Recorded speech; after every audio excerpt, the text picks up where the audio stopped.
Assalamualaikum warahmatullahi wabarakatuh. Selamat pagi anak-anakku kelas 1 MI Takmirul Islam Surakarta. Bagaimana kabarnya hari ini? Sudah bersih-bersih kamar tidur? Lah kok Pak Cahyo kok langsung tanya sudah bersih-bersih apa belum? Nah, pasti pada bertanya-tanya ya. Iya, karena kita kan sekarang sudah belajar tema 6. Tema 6 itu judulnya lingkungan bersih, sehat, dan asri. Maka dari itu, anak-anak kelas 1 sudah harus bisa bersih-bersih kamarnya, membersihkan ruang tamu, membersihkan rumah, pokoknya sudah mulai bisa belajar membersihkan rumah ya. Baik anak-anak semua, pada hari ini kita akan kembali melanjutkan kegiatan pembelajaran tematik tema 6. Baik, silahkan dibuka ya. Nah, tema 6 lingkungan bersih dan sehat dan asri. Subtema 1 lingkungan rumahku. Pembelajaran 3 dan 4. Ya, pembelajaran 3 dan 4. Ini tulisannya di bawahnya ini tapi tidak muncul ya. Oke, tapi tidak apa-apa. Baik, silakan siapkan bukunya. Sebelum kita mulai, sampai lupa Pak Cahyo. Kita baca basmalah terlebih dahulu ya. Abata. Bismillahirrahmanirrahim. Nah, baik, setelah kita selesai membaca basmalah, bukunya sudah siap, alat tulisnya sudah siap. Sekarang kita mulai belajar. Nah, silakan anak-anak buka bukunya. Halaman berapa ya? Halaman 16. Ya, halaman 16 silakan dibuka. Tidak perlu terburu-buru, nanti kalau terburu-buru bukunya nanti tidak sobek. Nah, ini dia gambar ini. Gambar apa ini? Ini kok ruangannya kok kok berantakan sekali. Nah, perhatikan anak-anak. Siapa yang pengen tinggal di tempat yang seperti ini? Angkat tangan. Enggak ada toh? Enggak ada. Karena apa? Coba lihat. Ini ruangannya ini makanan berserakan di mana-mana, habis makan piringnya tidak dicuci. Ini ada celana di kursi, terus kemudian apa lagi ini? Jaket juga ada. Ini tidak menjaga kebersihan ya. Pasti kalau kalian tinggal di tempat seperti ini pasti tidak nyaman. Ingat, kalau tempatnya kotor itu yang nempatin siapa? Iya, yang nempatin nanti setan ya. Hati-hati makanya anak-anak semua ya. Sekarang kita baca ini dulu ya. Jika kita malas membersihkan rumah, beginilah jadinya. Suasana rumah jadi kotor dan tidak nyaman ditempati. Banyak semut, lalat, dan serangga lainnya. Pakaian yang kotor dan menumpuk juga akan mengundangnya nyamuk. Awas, hati-hati anak-anak. Kalau kotor nanti bisa mengundang ini berbagai makhluk-makhluk kecil yang membuat jadi geli ya. Ada semut, lalat, dan serangga lainnya. Termasuk juga nyamuk. Nah, kita lanjutkan ke halaman berikutnya ya. Halaman 17. Perhatikan baik-baik anak-anak semua. Nah, ayo mengamati. Amati gambar di bawah ini. Tahukah kamu kebiasaan yang baik dalam menjaga kebersihan? Kebiasaan yang baik akan membuat rumah kita bersih dan sehat. Berilah tanda centang. Nah, ini ya tanda centang itu ini loh, tanda centang ya. Berilah tanda centang pada gambar kebiasaan yang baik. Nah, ini maksudnya gambarnya ini ya. Dan berilah tanda silang pada gambar kebiasaan yang tidak baik. Nah, seharusnya anak-anak semua pasti bisa. Kita mulai dari gambar nomor sate. Kok sate? Gambar nomor 1. Ya. Perhatikan ini. Ini Siti lagi apa ini nih? Iya, benar sekali. Ini Siti sedang menyapu. Berarti menyapu itu kebiasaan menjaga kebersihan apa tidak ya? Baik apa tidak ini? Iya, benar baik. Maka kita beri tanda centang. Nah, terus kemudian ini ada teman kita ini. namanya si Gundul. Si Gundul ini habis makan snack terus bungkusnya dibuang sembarangan. Apakah ini termasuk kebiasaan yang baik? Oh, ternyata tidak. Maka kita beri tanda apa? Beri tanda silang. Nah, ini nih gambar ketiga ini, si Gundul sama temannya ini lagi ngapain ini? Malah coret-coret tembok. Kebiasaan baik atau buruk? Baik atau tidak baik? Iya, ini tidak baik, maka kita beri tanda silang. Terus ini anak-anak, piring gelas menumpuk semuanya ada di tempat cucian piring. Bagaimana ini? Apakah teman-teman hanya membiarkan saja? Ini termasuk kebiasaan yang baik apa tidak baik? Tidak baik. Masa ada piring kotor kok dibiarin begitu saja ya? Jangan sampai anak-anak MI Takmirul Islam tidak cuci piring sendiri. Anak-anak kelas 1 harus sudah bisa cuci alat makannya sendiri-sendiri. Kemudian, inilah nih, minumannya diberi tutup biar tidak dihinggapi lalat. Ini baik apa tidak baik? Iya, ini baik. Terus kemudian teman kita Edo. Ini Edo sedang apa ini? Merapikan tempat tidur. Apakah ini baik? Tentu saja ini baik. Nah, teman-teman harus bisa meniru yang baik loh ya. Aktivitas yang baik ditiru, yang tidak baik jangan ditiru. Kita lanjutkan ke halaman berikutnya. Halaman 18 dan halaman 19. Perhatikan baik-baik anak-anak. Ayo kita berlatih membaca dan menyusun kalimat. Bacalah kartu-kartu kata berikut ini. Susunlah menjadi ungkapan petunjuk. Anak-anak, pada pembelajaran hari Senin kemarin, anak-anak sudah belajar bersama Bu Faiz tentang ungkapan petunjuk. Ya, Pak Jawa ulangi ya, ungkapan petunjuk itu jadi mengarahkan untuk melakukan sesuatu. Mengarahkan untuk melakukan sesuatu. Biasanya diawali dengan kata kerja, seakan-akan itu memerintah atau mengarahkan ya, kata kerja. Perhatikan di sini ada kata sampah, tempatnya, pada, buanglah. Kita lihat di sini yang menunjukkan kata mengarahkan atau memerintahkan yang mana? Buanglah, maka buanglah kita susun letakkan di depan. Buanglah, apa yang dibuang? Kita lihat di sini, kita cari apakah yang dibuang tempatnya atau pada atau sampah? Oh, sampah. Buanglah sampah. Terus diikuti apa? Buanglah sampah tempatnya atau pada dulu? Iya, pada. Kemudian terakhir baru tempatnya ya. Ini adalah ungkapan petunjuk. Begitu juga untuk nomor 1 sampai dengan nomor 5. Silahkan anak-anak kerjakan sendiri nggih. Diurutkan mana yang urutan yang benar. Contoh nomor 1. Ada sabun saat tangan gunakan cuci. Mohon maaf keklik. Nah, ini yang menunjukkan kata perintah yang mana? Iya, gunakan. Maka tulis gunakan di sini anak-anak. Gunakan. Lah yang digunakan apa? Cari dong bendanya. Gunakan saat, gunakan tangan, gunakan cuci atau gunakan sabun? Iya, gunakan sabun. Gunakan sabun. Terus apa ya? Gunakan sabun tangan cuci saat. Oh, di sini. Gunakan sabun saat. Nah, gunakan sabun saat apa? Tangan cuci atau cuci tangan? Iya, cuci tangan. Jadi kalimatnya yang utuh, ungkapan petunjuk yang utuh menjadi gunakan sabun saat cuci tangan. Ya, silakan ini dicoba ya, dikerjakan ya. Nanti boleh didampingi oleh ayah, bunda, dan juga kakak. Lanjut ke halaman berikutnya, Halaman 20 silakan dibuka.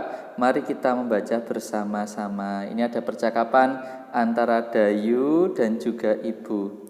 Hari ini Ibu Dayu sangat sibuk. Baru saja selesai acara arisan di rumahnya.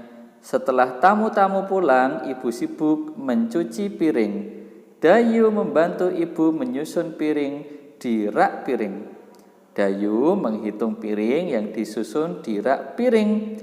Saat sedang asyik menghitung, ibu bertanya kepada Dayu, Dayu, tadi ibu menggunakan 35 piring, tapi sebagian piring milik tetangga. Piring kita hanya 24. Coba hitung banyak piring yang ibu pinjam. Baik, Bu, aku akan mencoba menghitungnya.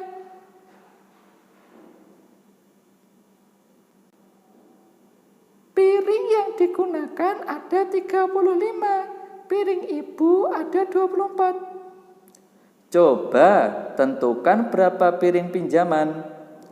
Dengan mengurangkan 35 dengan 24, Bu. Benar sekali, Dayu.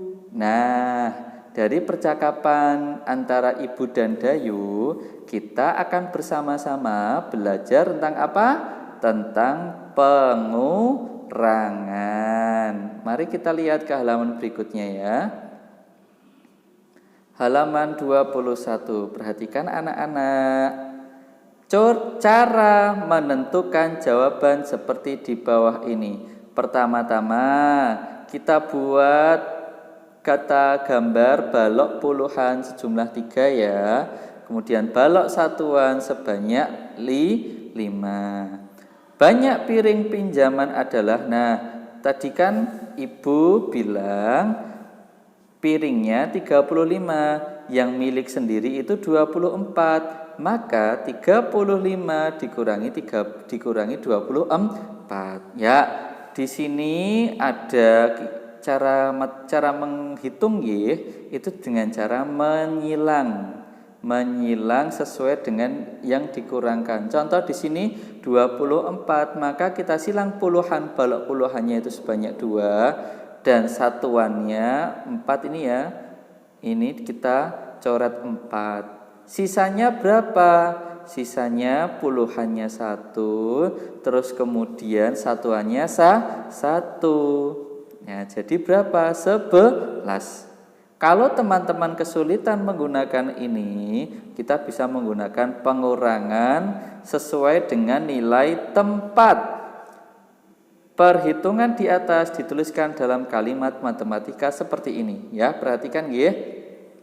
35 itu sama dengan berapa puluhan berapa satuan. Ingat ya nilai tempat ya.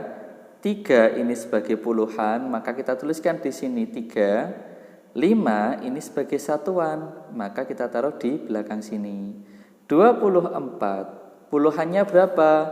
2. Satuannya berapa?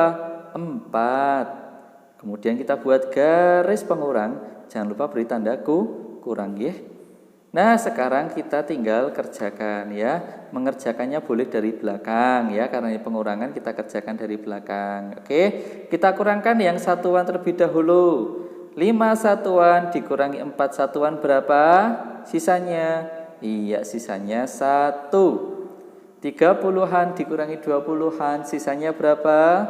1. Benar sekali ya. Maka 1 puluhan ditambah 1 satuan sama dengan 11. Jadi piring yang dipinjam berapa anak-anak? Iya, piring yang dipinjam ada 11. Begitu juga dengan yang ini anak-anak ya. Contoh di bawahnya ini ya. 28 dikurangi 12. Ini dikurangkan dengan cara apa? Menggunakan pengurangan nilai tempat. Nah, Pak Cahyo akan memberikan penjelasan ya dari video, dan videonya bisa disimak di ini ya, videonya silahkan disimak videonya ini, silahkan ya. Bismillahirrahmanirrahim. Assalamualaikum warahmatullahi wabarakatuh. Selamat pagi anak-anak kelas 1 MI Takmirul Islam Surakarta. Seperti yang tadi sudah Pak Jo katakan di video yang sebelumnya ini ya, bahwa kali ini Pak Jo akan sedikit mengulas tentang pengurangan bilangan dua angka dengan menggunakan nilai tempat. Baik anak-anak semua, silakan perhatikan papan tulis ini ya. Kita coba mengenal kembali tentang nilai tempat. Oke, baik. Di sini Pak Jo punya angka 32. Oke, baik. Ada angka 32 anak-anak. Coba mari kita pisahkan untuk nilai tempatnya. Nah, ingat, nilai tempat itu ada satuan dan puluhan. Karena ini dua angka, maka satuan dan puluhan. Mana yang termasuk puluhan dan mana yang termasuk satuan? Baik anak-anak semua. 32. Baik, kita tulis dulu di sini puluhan ditambah dengan, maaf baca titik-titik ya, ditambah titik-titik satuan. Baik anak-anak semua, kita pisahkan ya. 32. Puluhannya berapa? Puluhan kita lihat angka yang ini dua angka. Berhubung dua angka, maka ini adalah nilai puluhan. Angka yang depan ini sebagai puluhan dan angka yang belakang sebagai satuan. Maka di sini 32 puluhannya adalah angka 3. Sedangkan untuk satuannya adalah angka 2. Benar sekali anak-anak semua. Bisa difahami? Nah, sekarang Pak Cahyo punya angka lagi, yaitu angka 12. Kita tulis di sini berapa puluhannya dan berapa satuannya. Baik anak-anak semua, perhatikan angka 12. Berapakah puluhannya dan berapakah satuannya? Benar, puluhannya adalah 1. Sedangkan satuannya berapa? Yang belakang 2. Oke. Nah, kita mengulas sebentar tentang nilai tempat. Sekarang kita akan mencoba untuk mengerjakan pengurangan menggunakan nilai tempat. Pak hapus dulu ya.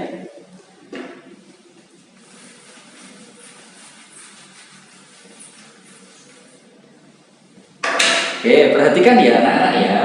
Di sini Pak Cahyo memiliki angka yaitu 37. Ya, 37 dikurangi 14 sama dengan berapa? Nah, ini bisa kita selesaikan dengan menggunakan pengurangan nilai tempat. Mari kita kerjakan. Pertama-tama kita susun terlebih dahulu ya. Angka yang depan berapa ini anak-anak? 37. Kita tulis 37. Kemudian angka yang belakang berapa? 14. Nanti kita tulis di bawahnya ya. Sekarang kita pecah dulu yang 37 ini. Berapa puluhan dan berapa satuannya? Oke, 37. Berapa puluhan anak-anak? Iya, benar sekali ya. Oh, kita tulis dulu, maaf, kita ulangi ya. Kita tulis dulu di sini biar enak ya. Kita susun seperti ini dulu semuanya. Puluhan ditambah satuan, ya. Kemudian yang angka pengurangnya kita tulis di bawahnya pas, ya. Ditulis di bawahnya pas.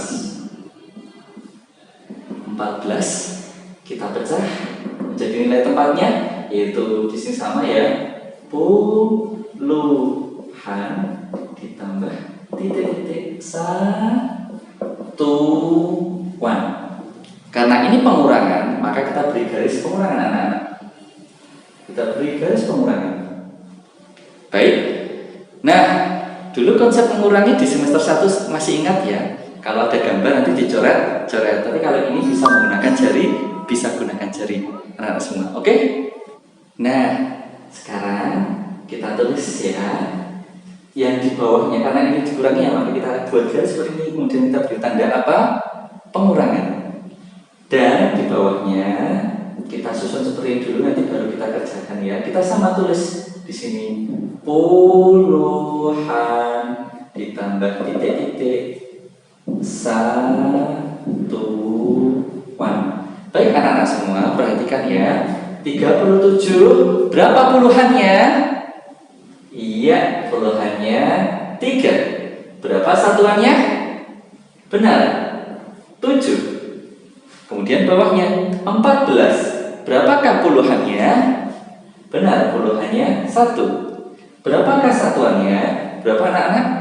4. Kita tulis 4 di sini. Nah, sekarang kita tinggal melakukan pengurangan sesuai dengan nilai tempatnya. Satuan kita kurangi dengan satuan, puluhan kita kurangi dengan puluhan.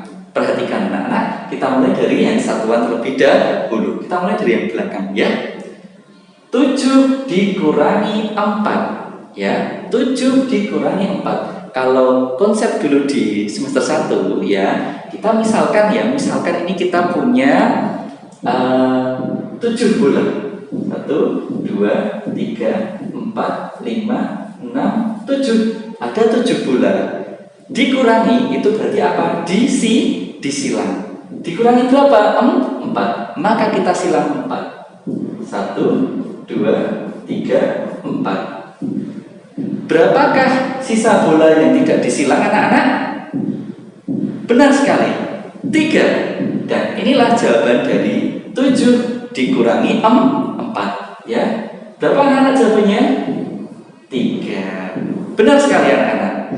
Ini konsep pengurangan dulu saat kita di semester 1. Kalau misalkan anak-anak misalkan begini, Pak, aku sudah bisa mengurangi tanpa menggunakan gambar. Tidak apa-apa.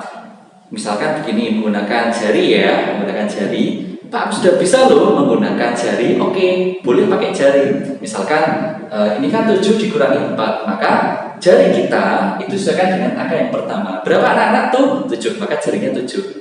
Kemudian kan dikurangi 4, maka jari kita ditutup 4. 1, 2, 3, 4. Sisa 3. Maka itulah jawabannya. Kembali ke anak-anak, bebas mau pakai gambar boleh, mau pakai jari juga boleh, ya. Oke, sekarang kita ke yang depan. Oke, anak-anak yang depan ya. Ini berapa? 3 dikurangi 1. Kita gambar 3 bulan. 1, 2, 3. Dikurangi 1, maka disilang berapa? Disilang 1. Berapakah sisanya anak-anak? 2. Nah, ini dia anak-anak ya. Maka jawabannya adalah 37 dikurangi 14. 30-an 7 satuan, 1/4 satuan ya. Nah, ini adalah pengurangan menggunakan nilai tempat. Apakah sudah sampai di sini, Pak? Sudah selesai? Belum selesai anak-anak semua. Sekarang kita tulis jawabannya. Ini kan masih berupa nilai tempat. Kita tuliskan nilai yang sesungguhnya. 20-an ditambah 3 satuan. Berapa anak-anak? Benar sekali. Jawabannya adalah 23. Baik, bisa dipahami anak-anak semua? Silahkan nanti tugasnya dikerjakan ya, diselesaikan ya. Demikian sedikit penjelasan dari Pak Cahyo. Sampai ketemu lain kesempatan. Assalamualaikum warahmatullahi wabarakatuh. Nah, anak-anakku semua bagaimana? Sudah melihat tayangan videonya tadi? Ya, Pak Cahyo harap cukup jelas ya. Ya, nanti kalau masih ada yang belum jelas, nanti bisa diulang-ulang lagi, atau nanti juga minta bantuan ayah bunda untuk juga menjelaskan. Baik anak-anak semua, halaman 22 ini silahkan nanti dikerjakan nggih, nomor 1 sampai dengan nomor 5. Nanti dikerjakan untuk penugasan hari ini. Nggih, caranya seperti yang sudah tadi Pak Cahyo contohkan. Baik, kita lanjut ke halaman berikutnya. Maaf, halaman 22 dan 23 ya tadi ya, nggih. 22 dan juga 23. Kita lanjutkan anak-anakku semua. Kita akan lanjutkan di pembelajaran 4 ya. Tadi sudah pembelajaran 3, sekarang kita ke pembelajaran 4. Nah, perhatikan baik-baik. Rumah Udin sangat bersih dan rapi. Teman-teman suka bermain di rumah Udin. Mereka bermain di lantai sambil latihan berguling. Hari ini mereka akan berlatih lompat jauh. Mereka berguling ke depan. Meskipun tampak mudah, namun melakukannya harus benar. Mereka minta bantuan Ayah Udin untuk mengajarinya. Ayah Udin pun memberi petunjuk cara melakukan gerakan guling depan. Pertama-tama, Ayah Udin mengajak mereka melakukan pemanasan. Pemanasan penting agar otot-otot menjadi lentur. Berikut ini urutan gerakan guling depan. Nah, ini ya anak-anak ya. Ini adalah contoh dari gerakan guling ke depan.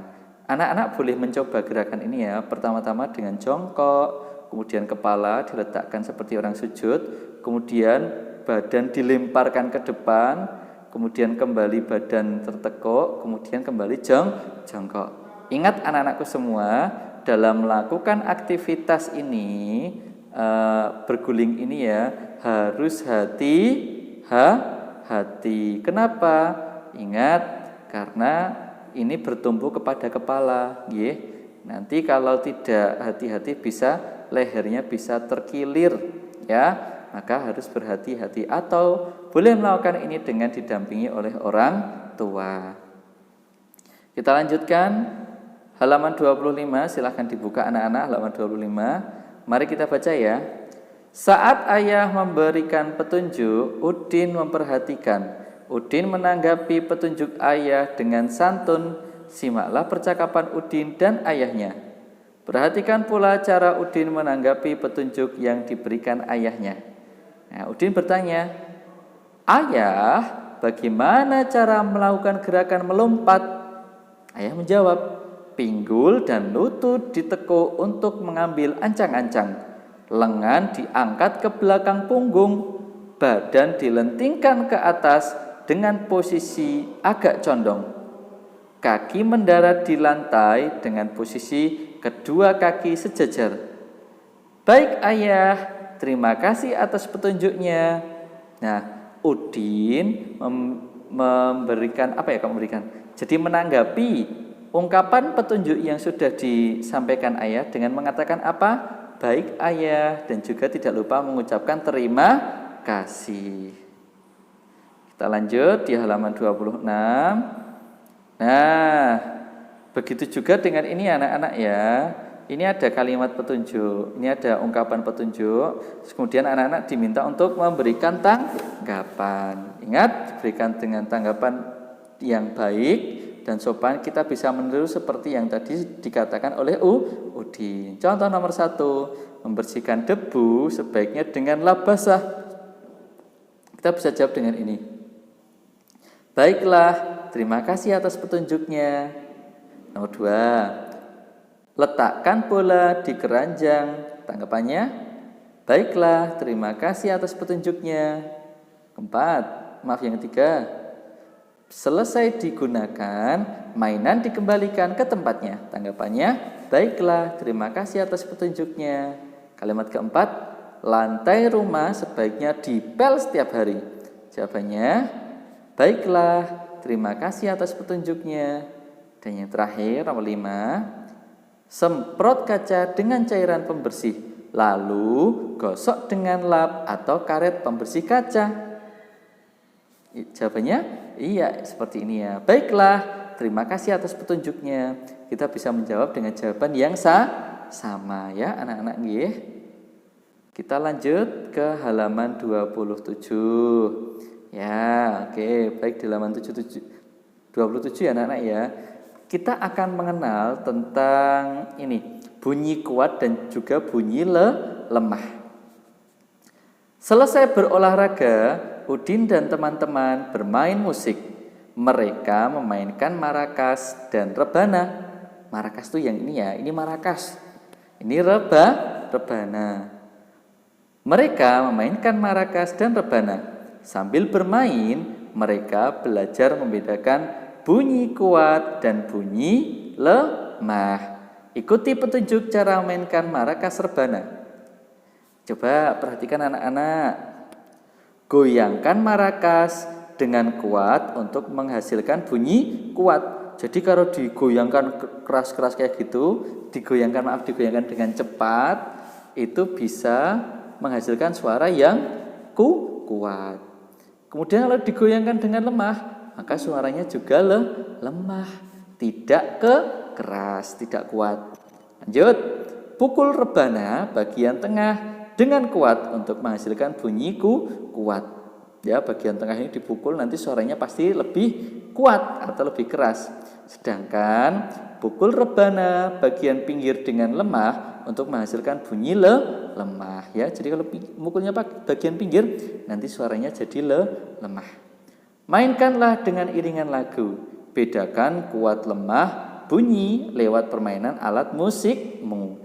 Jadi tidak hanya ini anak-anak ya, semua alat musik bisa dimainkan dengan cara kuat dan juga dengan cara lemah. Nah, penugasan. Seperti yang sudah tadi Pak Cahyo sampaikan, bahwa kerjakan latihan soal halaman 22 sampai dengan 23 tentang pengurangan sesuai nilai tempat bilangan. Kirimkan kolase foto hasil penugasan kalian ke grup kelas masing-masing. Dikerjakannya hanya di buku paket. Kalau sudah selesai di fotonya kalian baru pegang buku paket ya. Jadi kelihatan orangnya. Terus kemudian nanti ada lagi satu foto lagi yaitu tentang tugasnya. Jadi ada 2 foto jadikan 1 ya, nanti jadi kolase. Sekali lagi Pak Cahyo ingatkan, yang dikirimkan hanya kolase foto hasil penugasan hasil pengerjaan tugas. Apakah perlu ditulis disalin di kertas penugasan? Tidak perlu, dan juga tidak dikumpulkan hari Senin ya. Sekali lagi tidak dikumpulkan besok hari Senin. Baik, nah aku semua, alhamdulillahirrahmanirrahim, pembelajaran tematik kita hari ini sudah selesai. Jangan lupa ya, sholat 5 waktu, rajin ngaji Al-Quran, berbakti kepada orang tua, rukun dengan saudara, dan semangat belajar. Baik anak-anakku semua, setelah nonton video ini jangan lupa kerjakan tugasnya ya. Marilah pertemuan kita pada pagi hari ini kita akhiri dengan membaca hamdalah. Alhamdulillahi rabbil alamin. Wassalamualaikum warahmatullahi wabarakatuh.